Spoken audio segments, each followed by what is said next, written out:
2 करोड भन्दा बढी निर्दोष मानिसहरूको ज्यान गएको प्रथम विश्वयुद्ध 28 जुन 1914 मा अस्ट्रियाका राजकुमार र उनकी पत्नीलाई सर्बियाका ब्ल्याक ह्यान्ड सोसाइटीका प्रिन्सेप नाम गरेका व्यक्तिले गोली हान्छन् र उक्त गोलीबाट राजकुमार अनि उनकी पत्नीको मृत्यु हुन्छ।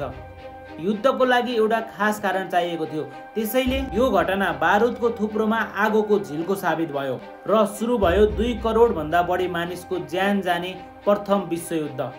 अस्ट्रियाले सर्बियाका विरुद्ध युद्ध घोषणा गर्यो। जर्मनी अस्ट्रियाको पक्षमा उभियो भने रुस सर्बियाको पक्षमा।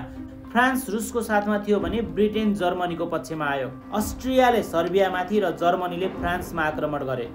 युद्ध 1914 देखि 1918 सम्म चल्यो।